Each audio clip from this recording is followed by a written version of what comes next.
Olá, meus amados irmãos, a paz do Senhor Jesus. Estamos aqui uma vez mais para meditarmos, fazermos algumas reflexões no livro dos Atos dos Apóstolos. Essa feita estaremos fazendo a exposição do capítulo de número 9, falando sobre a conversão de Saulo. Talvez um ponto referencial, um divisor de águas aqui no livro dos Atos dos Apóstolos.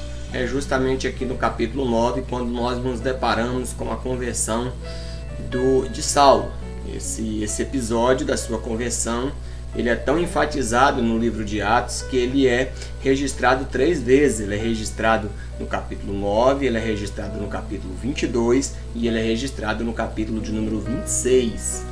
Então nós vamos aqui, com a ajuda de Deus, com a ajuda do Espírito Santo de Deus, nós vamos considerar algumas coisas aqui relacionadas a este homem, a Saulo, que também se chamava Paulo, e nós vamos considerar algo bem importante. A primeira coisa que nós vamos considerar aqui, meus amados irmãos, sobre a vida de Saulo, era a questão dele ser o perseguidor. O texto de Atos 9 começa assim: Saulo, respirando ainda ameaças de morte contra os discípulos do Senhor, dirigiu-se ao sumo sacerdote e foi pedir cartas para as sinagogas de Damasco, a fim de poder trazer para Jerusalém presos e os que lá encontrasse pertencendo ao caminho, quer homens, quer mulheres. Então, a gente vê claramente aqui, especificando essa fúria, essa raiva. Lá no capítulo 8 já dizia que Paulo ele assolava a igreja, Paulo ele também consentiu ali na morte de Estevão, até mesmo guardando ali, as vestes daqueles que o apedrejaram. Então, verdadeiramente, eu concordo com o reverendo Hernandes Dias Lopes, que ele faz algumas considerações sobre Paulo que é bem relevante. Ele diz, por exemplo, que Paulo era como uma fera selvagem, Paulo ele era um perseguidor implacável, como eu já disse, ele dizia que ele assolava a igreja, Se a gente olhar, por exemplo, lá em Atos, capítulo de número 26, a gente vai encontrar um texto no versículo de número 11, que Paulo vai dizer o seguinte, Atos capítulo 26 e no versículo de número 11 vai dizer assim, muitas vezes percorrendo todas as sinagogas por meio de torturas, quis forçá-los até mesmo a blasfemar, e no excesso da minha raiva cheguei a persegui-los até em cidades estrangeiras. Então, verdadeiramente era uma fera selvagem, um perseguidor implacável da igreja. Outra coisa também que nós podemos destacar aqui, queridos, é no capítulo 22, quando ele diz assim, que quando se derramava o sangue de Estevão, a sua testemunha, eu também estava presente e consentia nisso e até guardei as vestes daqueles que o matavam, Está lá em Atos capítulo 22, versículo 20. Então, é interessante que a expressão aqui no capítulo 9, versículo 1, respirando ameaças de morte.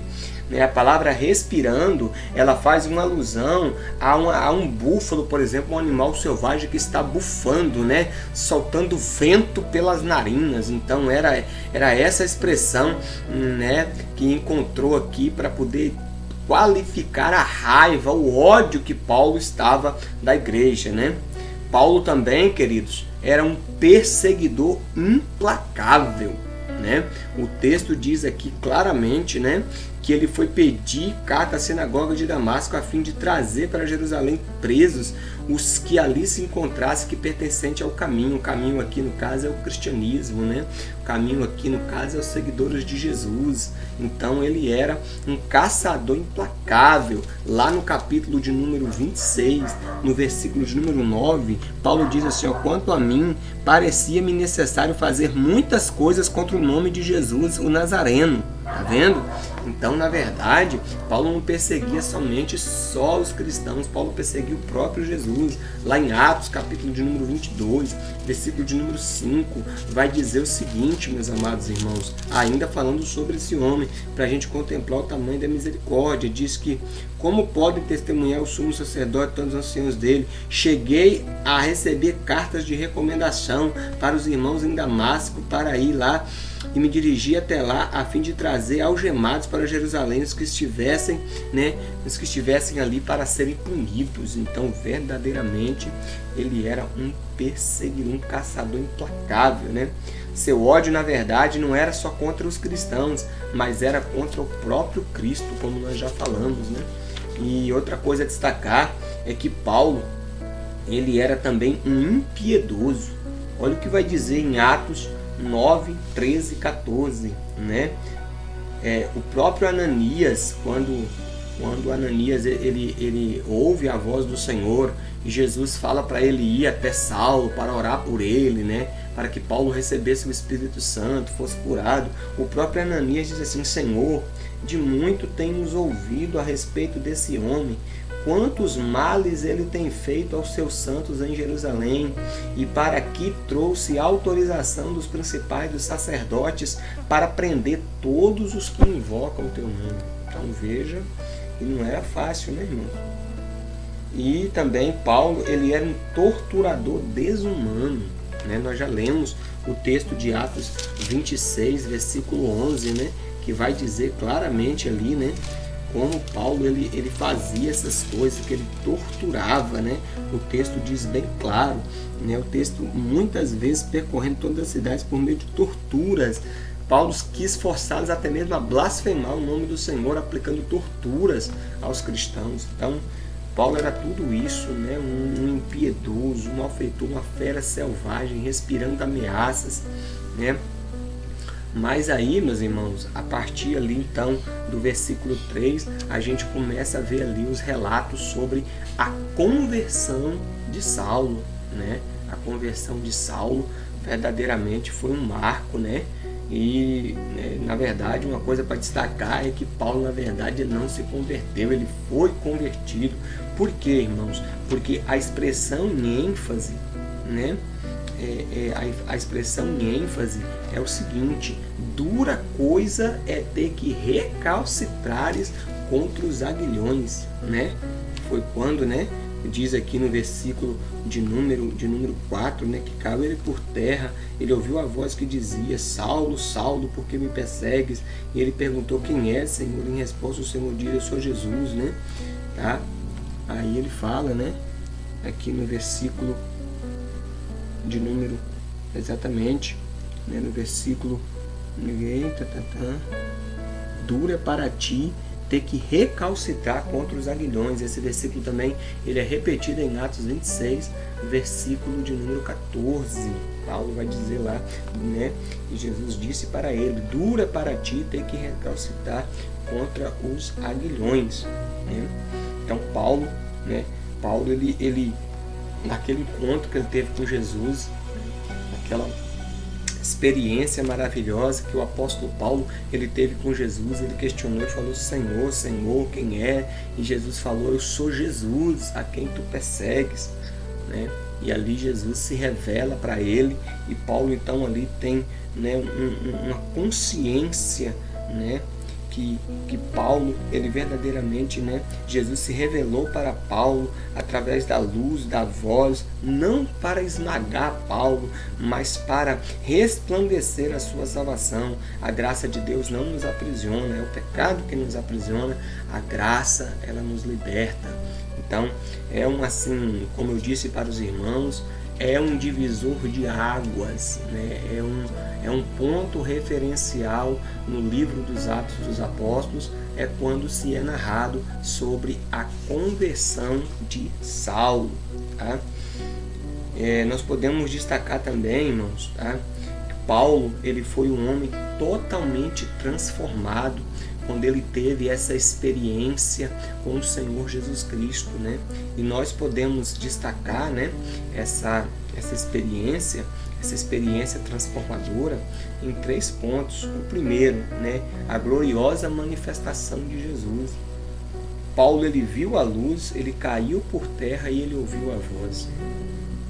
Isso aqui é fundamental para nós compreendermos. Vou repetir. Paulo, ele viu a luz, Paulo, ele caiu por terra e Paulo, ele ouviu a voz. Então, meus irmãos, nós precisamos contemplar a luz de Jesus. Deus é luz e nele não há trevas nenhuma.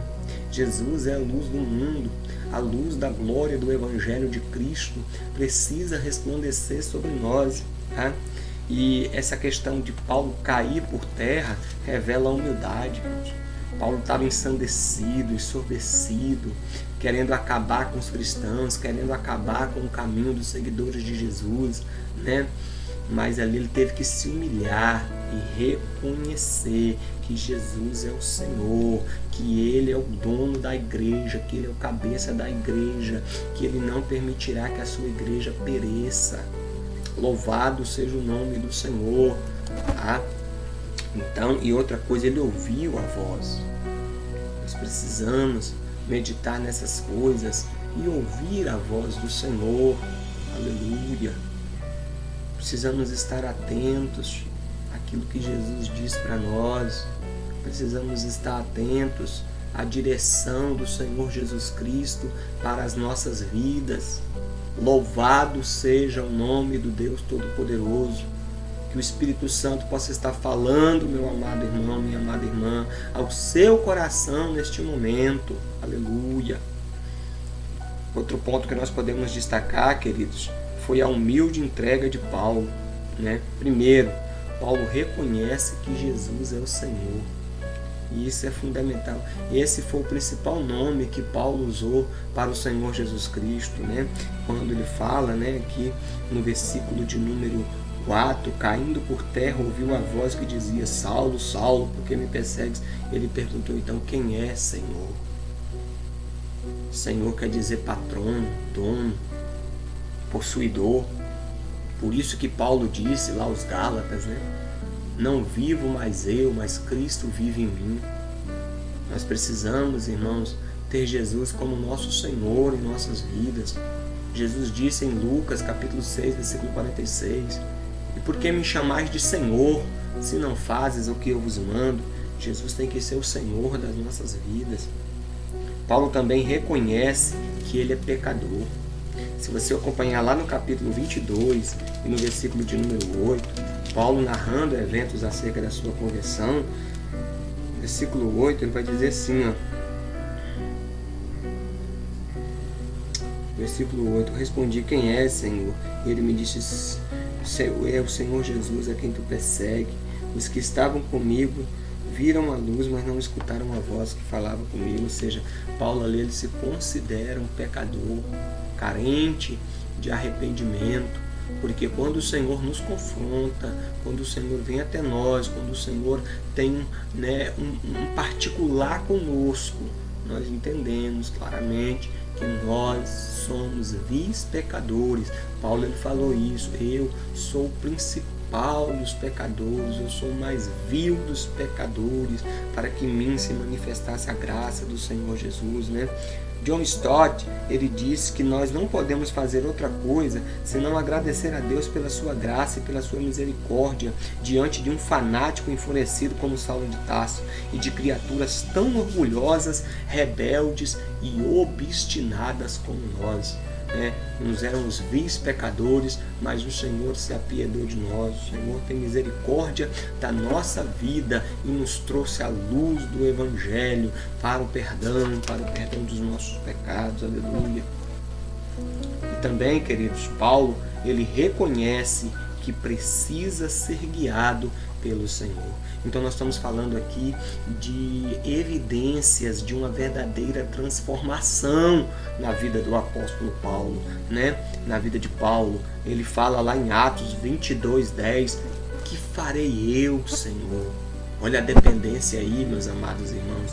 Que farei eu, Senhor? Aleluia. Será que você pode neste momento falar: que farei eu, Senhor? aleluia, pedindo a direção do Espírito Santo sobre a sua vida. Louvado seja o nome do Senhor. E outra evidência, irmãos, da conversão de Paulo, né, incontestável, é que Paulo evidencia a sua conversão através da oração. Você pode ver lá no capítulo 9, no versículo de número 9, vai dizer claramente, né? Saulo ergueu-se do chão, mas embora tivesse com os olhos abertos, não via nada. Conduzindo pela mão, fizeram entrar em Damasco. Esteve 3 dias sem ver, e nada comeu e nem bebeu, né? Ora, vivia em Damasco um discípulo chamado Ananias. O Senhor disse em visão a Ananias, ele respondeu: estou aqui, Senhor. E o Senhor prosseguiu: levanta-te, vai pela rua chamada direita e procura na casa de Judas por alguém por nome Saulo de Tarso. Ele estará orando, e acaba de ver um homem chamado Ananias entrar e limpou as mãos para que ele visse, para que ele recobre a visão. Aleluia. Então ali a gente vê a evidência de que Paulo ele estava orando. Aleluia. Outra evidência é que Paulo ele recebe o Espírito Santo. Lá no versículo de número 17 diz que Ananias partiu, entrou na casa, impôs sobre ele as mãos e disse: Saulo, meu irmão, o Senhor me enviou, o Senhor Jesus mesmo te apareceu no caminho por onde vinhas, é para que recuperes a vista e fique cheio do Espírito Santo. Foi outra evidência da conversão do apóstolo Paulo, foi a vida cheia do Espírito Santo. Então, irmãos, nós temos que ter, evidenciar nossa vida de conversão, uma vida de oração, uma vida cheia do Espírito Santo e também, queridos, o recebimento do batismo. O batismo, irmãos, ele não é salvação, mas ele é testemunho da salvação. O texto vai dizer, no versículo de número 18, que Saulo, ele foi batizado, logo caíram-lhe os olhos como escamas e recuperou a vista. Recebeu então o batismo e, tendo se alimentado, sentiu reconfortado. Então, queridos, nós vemos aqui as evidências da conversão na vida de Saulo. E o outro ponto a destacar aqui, queridos, a partir do versículo de número 16, é que Paulo se torna um grande missionário, grande missionário nas mãos do Senhor. Apesar de Ananias ter falado: Senhor, mas esse homem ele perseguiu, esse homem tem feito males, esse homem tem afrontado, esse homem quer acabar com a sua igreja. Mas Jesus falou bem claro: não, Ananias, vai para mim, porque este é vaso escolhido para levar o meu nome. Aleluia. Então, queridos, de perseguidor, Paulo passa a ser perseguido. Pode observar que agora Paulo ele passa a ser perseguido. Eu pego um breve comentário aqui do reverendo Hernandes Dias Lopes, que ele diz que depois da sua conversão, Paulo enfrentou muitas perseguições, foi perseguido em Damasco, rejeitado em Jerusalém, esquecido em Tarso, apedrejado em Listra, preso e açoitado em Filipos, escorraçado em Tessalônica e de Bereia, chamado de tagarela em Atenas e de impostor em Corinto. Ele enfrentou feras em Éfeso, foi preso em Jerusalém, acusado, acusado em Cesareia, enfrentou um naufrágio a caminho de Roma e foi picado por uma víbora em Malta, chegou a Roma preso e mais tarde foi decapitado pela guilhotina romana. Então, um homem que respirou ameaças, injúrias contra a igreja, agora esse homem também, ele passa a experimentar essa perseguição, que o próprio Jesus falou para ele: eu lhe mostrarei o quanto ele deve padecer pelo meu nome. Versículo 16, eu mesmo lhe mostrarei quanto é preciso sofrer em favor do meu nome. Então ficou bem claro, irmãos? Paulo, que era um agente de morte, ele passa a ser um pregador do Evangelho. Repare que no capítulo 9, no início, fala que ele respirava ameaças de morte. Mas lá no versículo de número 22, de número 20, olha o que vai dizer, meus amados irmãos. Fala assim que Saulo esteve alguns dias com os discípulos em Damasco e imediatamente nas sinagogas começou a proclamar Jesus, afirmando que ele é o Filho de Deus. Todos os que ouviram ficavam estupefatos e diziam: mas não é este morte, o que detestava, o que devastava em Jerusalém, os que invocavam esse nome, e veio para cá exatamente com o fim de prendê-los. Então ali eles ficam perplexos, porque o homem outrora que respirava ameaça de morte, agora ele passa a proclamar o evangelho da vida. O testemunho de Paulo foi centrado em Cristo. Ele pregou nas sinagogas de Damasco, afirmando que Jesus é o Filho de Deus, e mais tarde ele demonstrou que Jesus é o Cristo. Paulo pregou dentro e fora de tempo, em prisão e em liberdade, com saúde e na doença. Pregou nos lares, nas sinagogas, no templo, nas ruas, nas praças, na praia, no navio, nos salões, nas escolas. Pregou no senso de urgência, com lágrimas e no poder do Espírito Santo. Aleluia! Ai, meu Deus. O devastador da igreja, ele passa agora a se tornar plantador de igreja. O homem que outrora assolava a igreja, como nós falamos em Atos, capítulo de número 8, agora esse homem se torna o maior teólogo, o maior plantador de igreja, o maior mestre do cristianismo, o maior missionário da história. Não apenas ele fundou igrejas, mas também pastoreou essas igrejas com zelo, não apenas com profundo amor e senso de responsabilidade. Lá em Colossenses capítulo 1, versículo 24, Paulo fala, alegro-me naquilo que padeço, e no meu corpo eu cumpro o resto das aflições de Cristo pelo seu corpo, que é a igreja. Paulo era um homem zeloso, com zelo de Deus. Outra coisa também, irmãos, é que Paulo, ele havia recebido cartas para aprender, mas agora ele se torna uma carta de recomendação para anunciar o Evangelho de nosso Senhor e Salvador Jesus Cristo. Aleluia! Louvado seja o nome do Senhor. Então, meus amados irmãos, a história do apóstolo Paulo é uma história por demais maravilhosa. Um homem que pagou verdadeiramente um alto preço, queridos, tá? Passando um carro de som aí, mas os irmãos não impressionam. É assim mesmo, tá? Estou gravando aqui dentro de casa e às vezes acontecem essas coisas. Mas Paulo é um grande exemplo de um homem que foi perseguidor, de um homem que assolou a igreja, de um homem que perseguiu a igreja, mas de um homem que foi transformado e se tornou um grande homem de Deus, um grande missionário, um grande pregador do Evangelho. E isso também pode acontecer comigo e com a sua vida. Nós poderíamos ser outrora vaso ruim, mas agora somos vasos de honra. Somos vasos de honra para ser usado para toda a boa obra. Somos vasos escolhidos do Senhor para levar a palavra, para levar o Evangelho, e que o Senhor nos dê graça, que o Senhor nos dê capacitação, meus amados irmãos, para assim como Saulo, seja um edificador de igreja, um plantador de igreja, um evangelizador, um ganhador de almas, e o nome do Senhor seja glorificado. O texto termina de maneira maravilhosa, esse trecho no versículo de número 31 vai dizer claramente aqui, que enquanto as igrejas gozavam de paz em toda a Judéia, Galiléia e Samaria, elas se edificavam e andavam no temor do Senhor e repletas da consolação do Espírito Santo de Deus. Aleluia! Fique com essa palavra, meus amados, para o teu coração, e que através da vida, do testemunho aqui do apóstolo Paulo, o Espírito Santo possa falar melhor o seu coração, e que possamos entender que independentemente do que passou, nós somos vaso escolhido para ser um canal de bênção para a igreja, para as nações, para as pessoas. Aleluia, louvado seja o nome do Senhor. Nós vamos ficando por aqui. Eu agradeço os irmãos que estão nos apoiando.